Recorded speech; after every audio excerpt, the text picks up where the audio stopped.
Ready. Okay, so we're live, yeah? Yeah.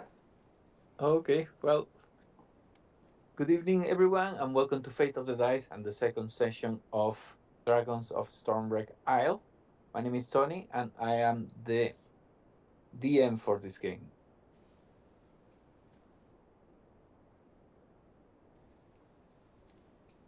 Yay! Okay, so we continue with the introduction. So I got you here by alphabetical order, actually. So let's start with Nikki, who plays Athea. Hi, Nikki. I play Athea, the sorceress, who's a dark elf. Okay, so next one we got Aurora. Hey guys, Frozen here. I'll be playing Aurora North, the bard who seems to be getting a little too close to danger. Okay, and then we got Clementine. Yo, I'm Kuma. I am playing Clementine, our motherly paladin soon to be. Or well, she's And got last, to take care of everybody. Greek. And last but not least, we got Leah. I am Ranga. I play Wood Elf Druid Leah. Perfect. So that's everyone today. And we are going to start with a little recap of what happened last session. So you're in Seagrow Caves right now. You came here following a lead that was given to you in Dragon's Rest, the only village of the whole island, which is home to a group of kobolds, a priestly woman known as Elder Runara, and two more humans, Tarak, the resident botanist, and Barnoth, the resident mason. You came to Stormwreck Isle just attracted by the legends of treasures that could be there, and also for mysterious stories that they were told. And the first of which was told to you by the captain, who said he would offer a boat to take you to the island because he didn't want to risk his ship being attracted to the northwest of the island, where there were rumors that some ships have been crashing, like all of a sudden changing course and going there. So you accepted the offer, got to the island, and first thing that happened, like as you were deciding where to go, like three strange humanoid creatures emerged from under the sea and started walking towards you. They didn't look very friendly, so eventually, after they got far too close, closer than you would like, you decided to confront them. And after a hard fight, you managed to defeat them and realized that they were undead, most likely zombies. So you went after that, after making sure that they were dead and buried and that they didn't have anything valuable in them. You moved to Dragon's Rest, follow a path, and got to this village. There you made contact with Elder Runara, and you told her what had happened just near the beach, and she felt very thankful of you doing that. She mentioned the shipwrecks to the northwest and said that those might be a problem, that there's been some stuff happening there. But before asking you if you could do something about it, she invited you to have dinner with the rest of the people in Dragon's Rest, and then that's when you met all the kobolds. You met Barnoth and you met Tarak. And during dinner, Tarak mentioned that something was happening in the caves under the island. Tarak was trading with some myconids staying down there, getting some mushrooms that he could use to make potions and other concoctions. And all of a sudden, like a few days ago, they ceased that trading and they actually were like not allowing Tarak to enter the caves again.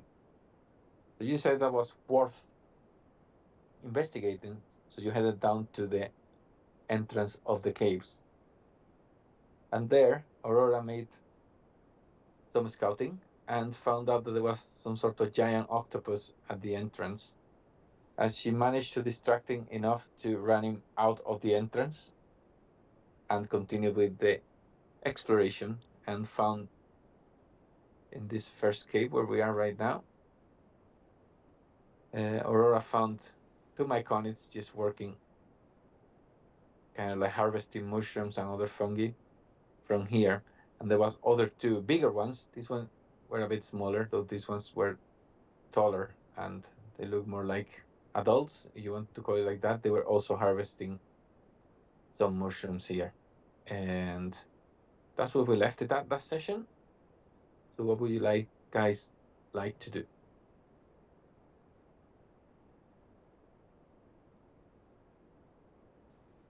Okay, Well, you said right now we're at the entrance or Well, in front of. well, you're not in the entrance. Like that's what you found out when Yeah. Okay. Aurora was scouting. So everyone is at the moment not at the entrance, but you're about like 50 feet over the water. Just Oh, okay. Okay. Yeah. where the cliff is. It's a small cliff there. so the only way I see you lots getting in is diving. So there's also the chance to, if you have a rope, you could get all the way here and try to make your way down to the steps over here. As I said, Let me diving. double check. That would be another option. When I said diving, that isn't going into the ice cold water. Um. I. I did make sure to pack some rope, so we could. I could hold someone to lower them down for a while. I like Clem's idea. I'm not cliff diving. Yeah, that does seem a bit dangerous.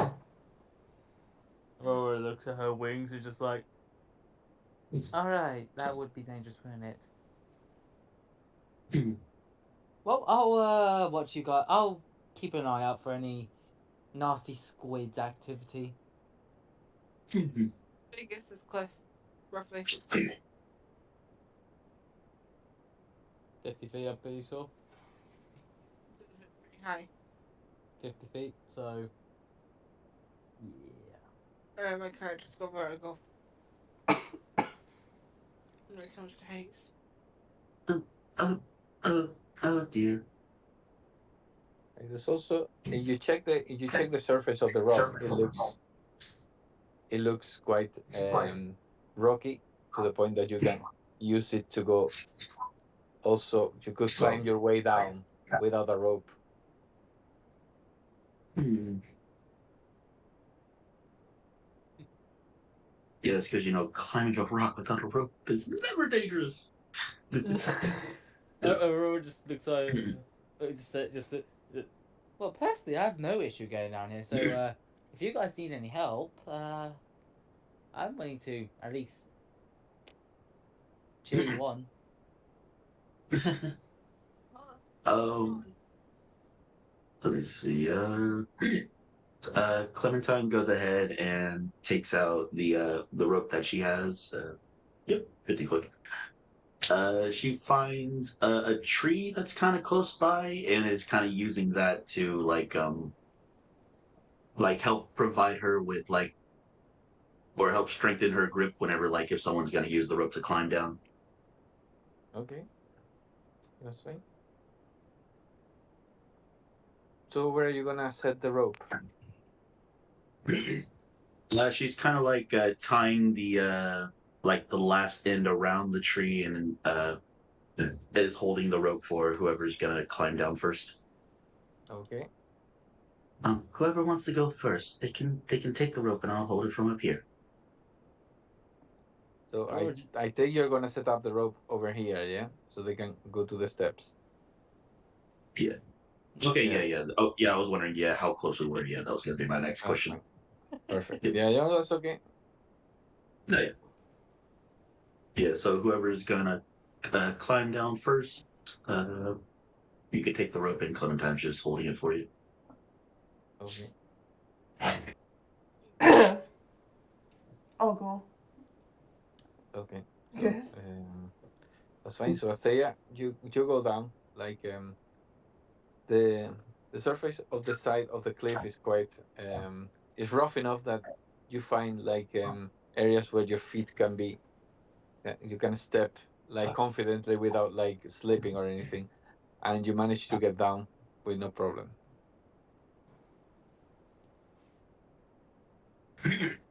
All right, who's next? Person's next to me. Yeah, I'm pretty sure. Yeah. Yeah, you're next. I can't do it, okay? I can't do it. Um, just here. You see her like Clementine takes the rope and like ties it around her waist. Is like, now if you fall, you won't completely fall. Just make sure to hold on to the rock and hold on to the rocks and hold on to the rope tightly as well. As soon as you do that, like Aurora just like, this is gonna end badly. Flies up and actually stabs the rope with her rapier to like pin it in place even more. Like, Okay. not sure that much that's gonna help, but eh, at least you Where won't have to where deal with the squid. where did you pin it? Against the ground, create like a Okay, little bit of because friction. okay. Now for some reason I thought you stabbed it into the rock. I was going like, oh snap, that's a strong ass rapier. No, yeah. I'm a fairy, not a barbarian. No, yeah. Okay, yeah. So we got the tree, we got the rope, we got the end of the rope tied to the tree. Clementine's That's right. holding onto the rope, and Right. Yeah. now the rapier is helping, and and the other end of the rope is tied around is tied around Leah. So yeah, a lot of precaution there. Okay. Speaks going down the road, going, don't look down. Don't look down. I'll be fine if you don't look down.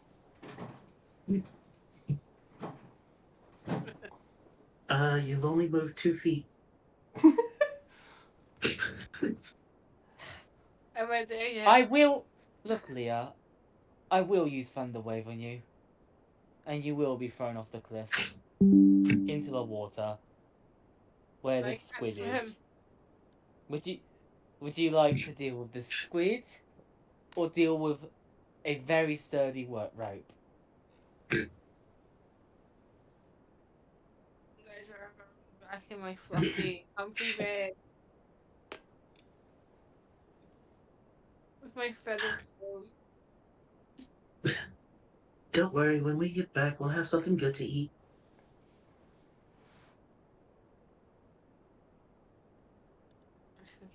I think I'm still left behind. No one else can move your character, so it's like You know your character. I got left You, behind. you should be able to move it. Yeah. Mhm. Okay. So you guys make your way down the rope and you manage to get to the steps with no problem.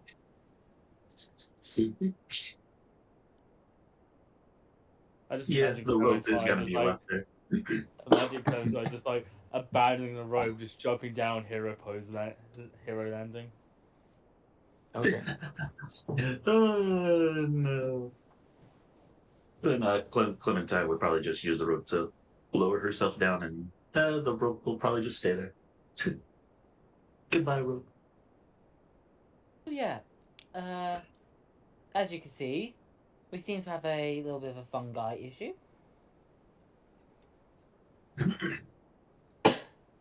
Ah, Hmm.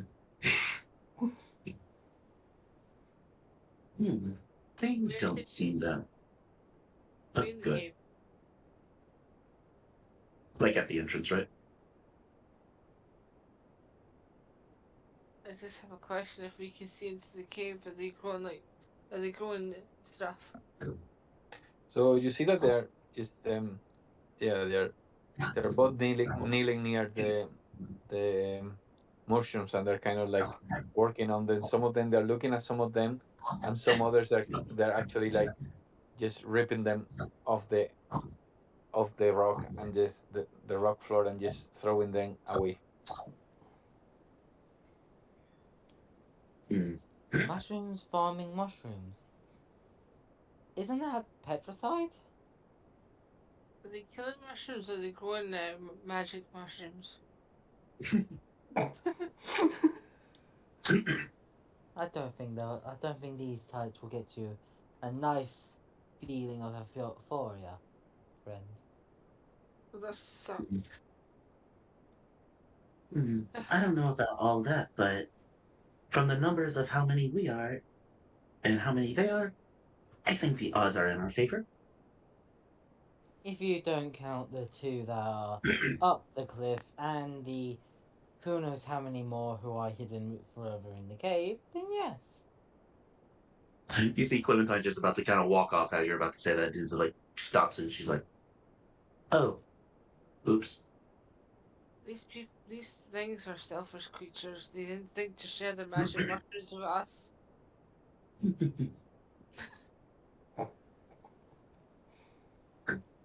Now, No. I do not say this often, but do you need help? I don't know. All I know is I'm an alcoholic. Ah, alcoholic and magic mushrooms. I did not think that was a good mixture. Anyway, How do you how think we about, should proceed then? well, I could fly above them and see if they're hostile. But then you'd probably be by yourself. Okay. I have an idea. Let's go say hello. You may.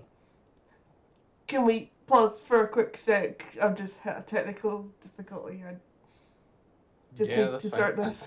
Yeah, Sorry, What guys. you do not realize, everyone who was